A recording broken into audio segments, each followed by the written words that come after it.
Welcome back, everybody. It's the final segment of the What's Good Games podcast. And this week, as anticipated and promised, we're talking about Don't Nods, Life is Strange, The Awesome Adventures of Captain Spirit. So this was a free game that was announced at E3. I got the privilege of working with the Don't Nod team and Michelle over there and talking to him at the E3 Coliseum. Very excited about that. If you guys want to check out that archive interview, of course, facebook.e3expo, facebook.com/E3expo. That's the website. But we also were excited that this game was free. So hopefully all of you out there listening got a chance to play it because you didn't have to pay for it. And it makes sense now why this game was free. So back when they announced it, they were talking about the reason why this game was free was because they wanted it to be an introduction for people who had never played Life is Strange and who were interested in the Life is Strange universe. And that they also wanted people to be able to play it multiple times and kind of get as many different possible outcomes as possible. Pardon me. So I appreciate that you stepped right in there, Britt. But I was not prepared for how abrupt the ending could be if you triggered that one cutscene. So let's go ahead and just start from the beginning. Now, normally when we've done the Life is Strange Spoilercast before, we've gone through major choices, but because of how this game is set up, there aren't really like major choices that affect the outcome in any way. Would you agree with that statement? Yeah, I would agree with that, yes. Okay, great. So it opens up. You're playing a kid named Chris Erickson, who is 9 years old, going on 10, and he is in a house with his dad, Charles? Yes. Pretty sure. And yes, that's Charles. We are kind of like, the story unfolds, we start to learn some details about who Chris is, who Charles is, and where Chris's mom is. And at first I was like, really? Don't Nod? We're doing another dead parent thing? Like, why do we have to have the saddest of sad times in the Life is Strange storylines? Why do parents need to be dead? So I was kind of bummed about that. But the way that she died also is interesting. So where do we want to begin here? I feel like I'm not the right person to lead this because my ADD will just take us all over the place. What? You're the best at explaining things. Oh, thanks, Steimer. I appreciate that. I always feel like whenever I'm trying to explain something, I'm just rambling like an idiot. No. So, Britt, go. Okay, I'll try it out. Steimer, you and I can do this together. I believe in us. Okay. So yeah, you play as 9-year-old Chris, and he is dealing with the loss of his mother, Emily, who was killed in a hit and run? Yes. Accident? Hit and run accident. And the game plays like Life is Strange does in the sense that you get to wander around, you get to look at things, interact with them. And after the initial scene where you're called to have breakfast with your father, at least this is how my playthrough went. Steimer, it sounds like yours just completely ended very quickly. You find a list of things that Captain Spirit needs to do, or can do, for example. So you can hack your dad's cell phone. You can defeat, God, what's the snowman's name outside? Snowmancer. I don't remember. Snowmancer. You want to defeat Mantroid. You want to defeat the Water Eater, aka the Water Heater, which is super cute. And you, as you're discovering and looking around your house and your backyard and whatnot, you're learning more of how Chris is coping with the loss of this parent, and then it all kind of falls into place.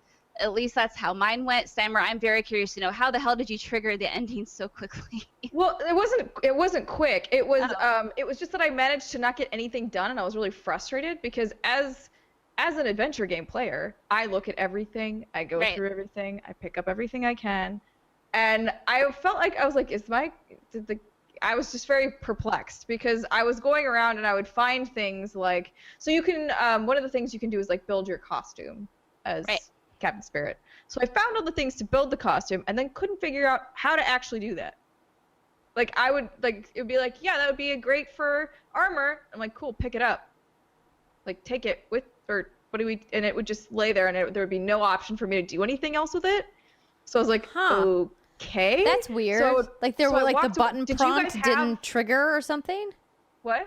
Like, so for the armor, for example, in the closet is when you go into your dad's bedroom. In the closet is his sport bag, and you're like, this would make great armor. And then there's like a button prompt for it, and then you put it on. So I did a heavy armor one, so that didn't work for me. It was these boxes boxes in the truck that would be the good armor for this particular model. Because you draw, if you have no idea what I'm talking about, you draw your own, you kind of create your own armor set for Captain Spirit. So I chose the heavier armor, which meant that the cardboard boxes in Dad's truck would be what would make good armor for me. I saw these, I identified them, and then could no longer interact with this thing. Huh. He would just repeat the line, and I was like, this doesn't seem right. Have you triggered the water eater thing yet? Yes. Well, Okay. in the sense that, like, I went to that door, and it was like, oh, I can't go in there without my armor, without my cape. And I was like, cool, let's go get the cape. You won't put on the cape. Okay. And then I was like, well, maybe I just need to find bits of this costume. But then every time I found a bit of the costume, I couldn't do anything with it. So I was really confused. I don't know if I'm hoping that was just my game glitching. And I don't know. Because you were able to build armor, Brittany?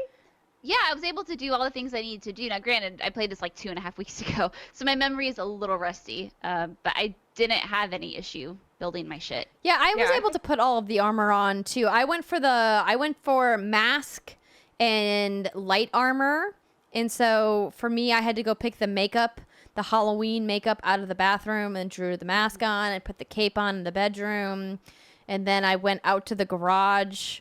I found the sport tape in the bedroom, and then I went out to the garage to paint the armor, to grab the spray paint, not the garage, sorry, like the shed in the backyard or whatever. Well, that is it's a garage. Yeah. I was able to put everything together. Maybe it was some kind of a Something glitch. bizarre. It must have been weird. bugged. And so then because I'd never obviously played this before, I didn't know it was bugged. I was like, maybe this is just a part of it. I don't know. You know, like you don't know when nobody else has played this game either. Right. So I just continued through, and I was like, maybe at some point something will trigger, and like then I'll be able to go put all the things I found on.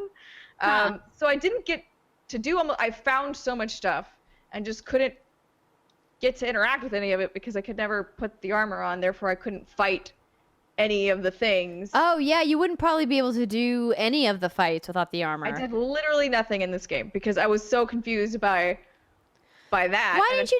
Oh, I feel bad. I wish you would have texted us and let us know, or maybe you could have tried it on a different platform. You could have booted it up on like the other console or whatever. Neither of you had played at this point. I was the first one to beat it. Sure. And then by the time I just kind of was moving on to other things, so I hadn't really considered. And I thought maybe it was part of it. I don't know. I just was confused. I didn't know. And so that's why.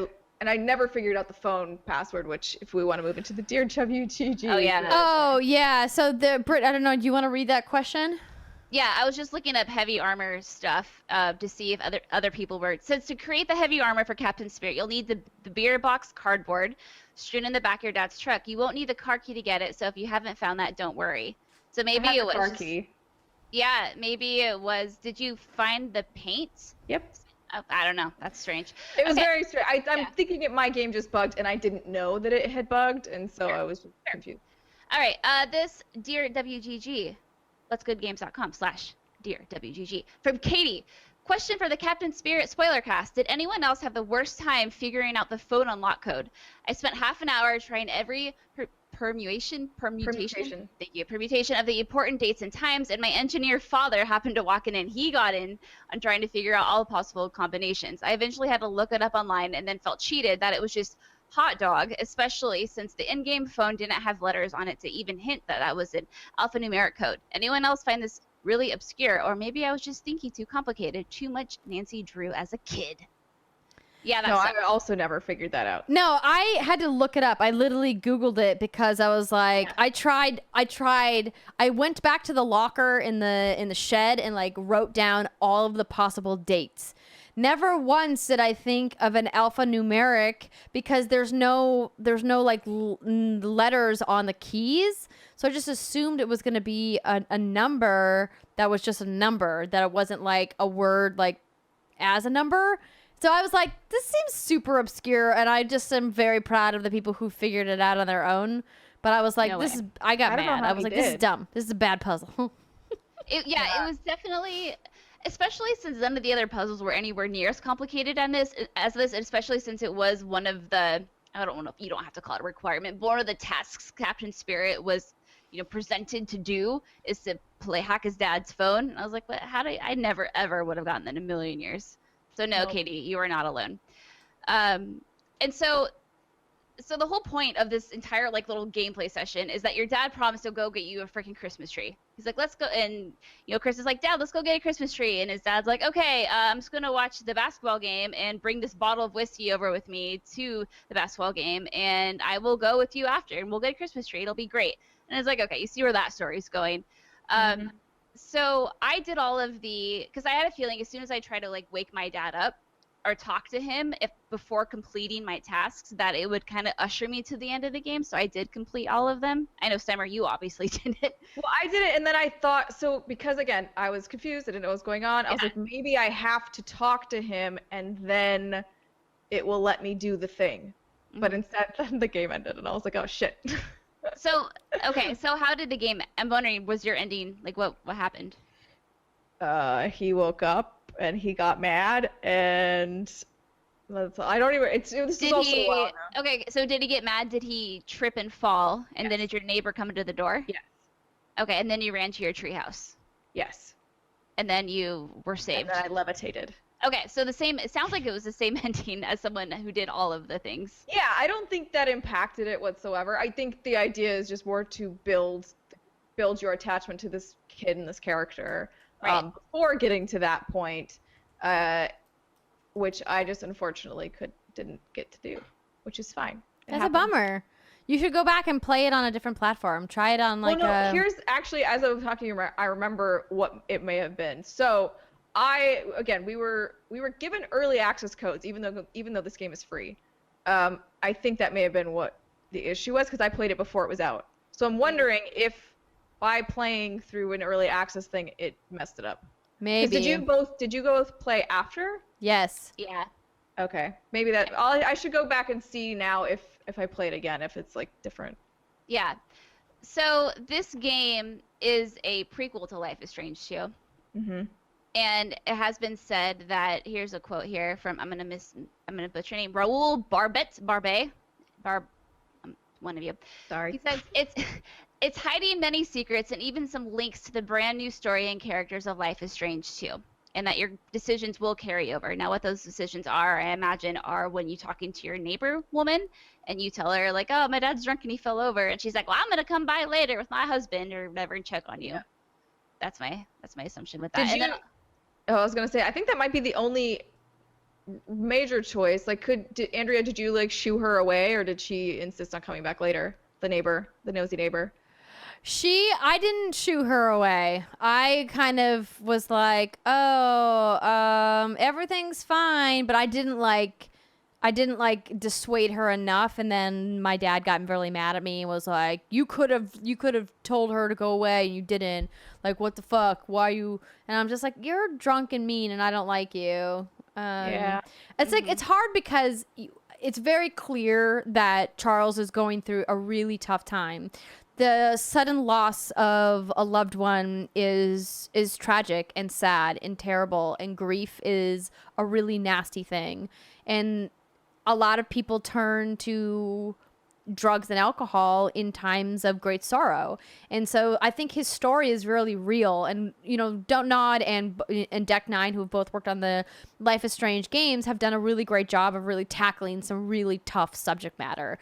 And The Awesome Adventures of Captain Spirit, even though it was designed to be more lighthearted and to have some levity, whereas the Life is Strange universe has tended to go pretty dark in some cases, still really grappled with these really serious things. And so it was tough because you wanted to really jump into the shoes of Captain Spirit and really believe in Chris's imagination and that kind of whimsical feeling of being that age and being young and really believing you can do whatever. But it just kept coming back to these really dark themes about alcoholism and and abuse and grief and everything that, you know, those two are processing and going through. And clearly, you know, the grandparents are trying to be part of Chris's life and trying to help out Charles and to work through, you know, the death of his wife and to work through the death of Chris's mother and say, like, you know, obviously it wasn't fair, you know, hit and run. And then if you dig into some of the files in the garage, like looking into the police reports and how the police clearly didn't catch the person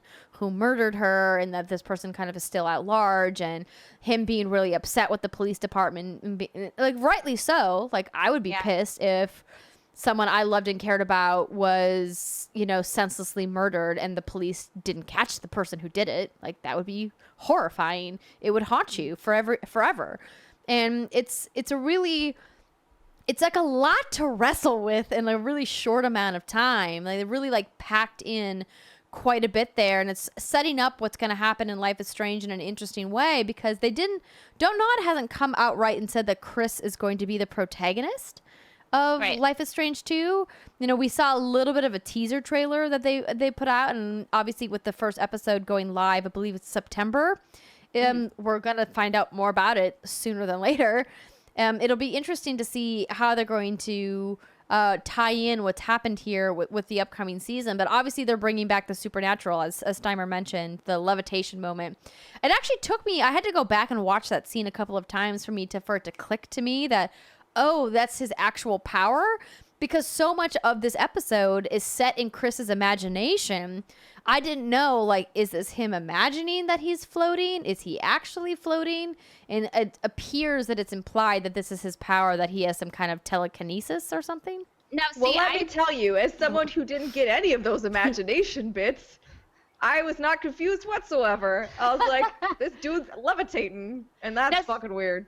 Now, see, I don't think it's Chris that has the powers. I think, you know, so his mom died 3 years ago, which is super tragic. Obviously, he and his father are still struggling with this loss, and I think it's a very tragic story. But I think where the powers come in are from the neighbor boys that are next door.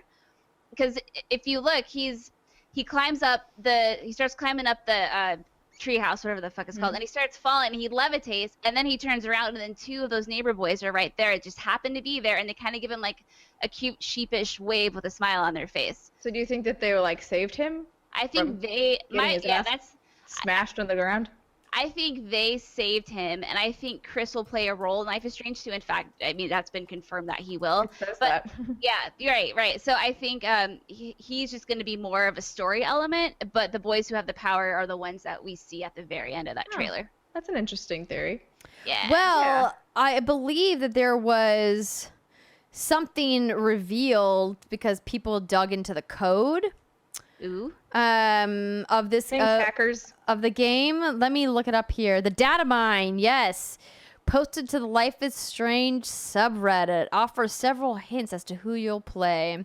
From what we can tell, Max Caulfield's role as a main character will be fulfilled by someone who could be called Sean, who is mentioned several times in the data files. His partner in crime fulfilling the role of Chloe will likely be played by his younger brother Daniel. So, right, the two kids next door.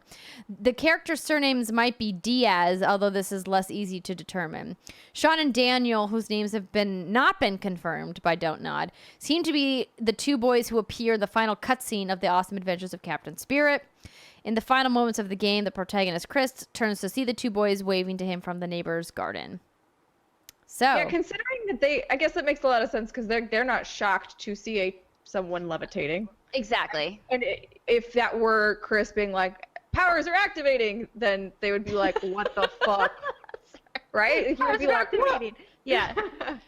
It would be a much different reaction than just like waving hello to someone who's hovering a few feet off of the ground. Mm-hmm. And this game, there were some fun Easter eggs that I found. I did not discover these on my own, but I mean, you do if you read the files. So there's a letter that reveals that Emily, Chris's mom, went to Blackwell, which is obviously the school from the first Life is Strange. Max goes. Yep, and there's a book of Mark Jefferson's photos, asshole, on the shelf in the living room. Obviously, Hot Dog Man makes an appearance. So those are the main ones. So it's all kind of tied in. Can we talk about that game for a second? How fucking difficult was the Hot Dog Man game? I know. I played it for a little while, and I was like, oh, I got to beat the high score, obviously. I think the highest I got was like 54 or something like that. that game, I was having flashbacks to Flappy Bird, and I was like, nope, Yeah. done. Yep, I noped right out of that. I was like, I don't care enough. I'm sorry. I don't care enough to do this good. I'm playing a game, a relaxing game. Squeezing the mustard. Yeah. Yep. Yeah. Yep. Simon, did you play it? find No. Interesting. Sorry, go ahead. What? Did you play the game or no? The mini game? No. Again, I did nothing in this fucking game. I felt really bad. But it was interesting because before I didn't know, a whole hell of a lot going into this. I just knew that they had announced that it was a thing. Preluding, is that the right word? Maybe not. Anyways, Yeah. Don't ask us to do words. Actual Life is Strange. And as you were talking, Andrea, and talking about the dad and like how he's coping with grief, I'm like, no, actually, that makes Captain Spirit to me so much sadder. Yeah. Like that the actual character that you create as Chris, because this is him dealing with his grief in this way, and also dealing with his dad and the way that his dad is being, and like, I have to be the hero because dad's falling apart and I'm only 9 years old. And so it's been 3 years. I mean, not Yeah. that, grief takes time, but if this is the life that he's been living for 3 years and this is how he's coping, I mean, even the evil boss man, Mantroid, it's, Is that listed somewhere? I thought it was less time. it says, I think the newspaper was in 2014, and I think the game takes place in 2017. Oh. I have that from my notes. But even the boss man that Chris is going after, Mantroid, that name comes from the crossroads where his mom was killed and put together. So, right? So it's like, I got to defeat the evil Mantroid. And it's like, that just fucking broke my heart, man. That's so sad. But it is interesting because it's very true, like how children Yeah. cope with problems is usually through play in some way, and like needing to process. So it's interesting that, if you looked at it at face value, you'd be like, oh, like a kid being a superhero, how like cute, right? Right. Then Dote Nod's like, ha. Yeah, There's well, a lot I mean, more it was depth here than you would think. Well, it's what's crazy about the length of time, and obviously grief is handled differently by everybody. We've already said that, is that he's referring to his mom in almost every other line of dialogue, and I feel like it's a really unhealthy way to process grief, to be constantly referring back to the person who's missing from your life. Well, mom would have done it this way, or mom made breakfast this way. Mom did this for my costume. Mom did this. Mom did this. Mom did this. It's no wonder that his dad is having a hard time moving on and really struggling to process and put the grief away, if they both, Chris included, are constantly bringing up, the loss of this person in their life. I'm obviously not a grief counselor. I am not a professional. I don't know what the proper way, if there is a proper way to do this, but as somebody who's had to deal with friends and family members who have gone through this type of grief before, it's always been, they've always had an easier time working through that kind of grief by not constantly bringing that person up into every single conversation that we've had. And it was just an interesting choice. I think part of it, I mean, granted, it's like a chicken and egg problem, but like if the only parent you have is falling apart, I think for the kid anyway, like that's gonna be a natural thing of like, man, I missed the time when there was more stability in my life. Mom clearly brought stability, and so now that she's gone, like, I don't know, I can see from the kid's perspective. Kids don't know any better. Right. They're just like, I feel a thing, right? Like that's what I kind of do appreciate about children, even though I know I like to harp on them a lot and they're annoying as shit sometimes. They're very honest for the most part, unless they think they're gonna get in trouble, and then they lie their little asses off. But it's just they're just the raw, pure emotion at that moment, because they don't have a lot of the filters that you gain as you get older. So I think what we've learned is Life is Strange 2 is going to be another emotional roller coaster. Oh, dude. This is, There's going to be no warm and fuzzies. No warm and fuzzies here. Get your warm fuzzies somewhere else. Have your interesting grief discussions here. They're all about grief, too, which is interesting. Yeah. Man, between this and Detroit Become Human and, Vampire, I'm just like, damn. Your brain's getting some exercise. I'd see some more Ni no Kuni 2 in my life. Where's that story DLC? I need play some more Hero fuzzies. U. Be a rogue. I think you kind of sold me on it. It sounds real good. A disbarred bard. Yeah, if you need a break from playing Resident Evil 2 for the 17th time. Hey. 6 hours to do Leon A. There's an arrange mode, infinite rocket launcher ammo. Go. Let's go. Are you speedrunning Resident Evil? No. But it took me 6 hours. But I'm showing Jason the game for the first time. He's being a real trooper. Oh. He's being real good. Thank you, babe. And I'm like, this is the room where this is gonna happen. And during the Resident Evil 2 demo at E3, this is where this happened. You're telling him what's going to happen before he gets to the room? Oh yeah, he doesn't care. He gives no shits. He doesn't care I'd about be this annoyed. game. I'd be like, that's like No. telling me what's going to happen before No. I watch the scene of a movie. He's just being a good husband. He gives no shits about this game whatsoever. Okay. It's like show and tell for me is basically what it is. Yeah. Perfect. Ladies, is there anything else that you wanted to discuss in relationship to the spoiler cast for The Awesome Adventures of Captain Spirit? Any guesses or hypotheses about where Life is Strange 2 is going, other than the Are two you neighbor boys? Are you sure you don't want me to keep talking about Resident Evil 2, Andrea Renee? I'm sure. I'm just curious as to, like, I am very curious to see what, like, more information on this, because if it is the neighbor boys, we don't really know anything about them or their story.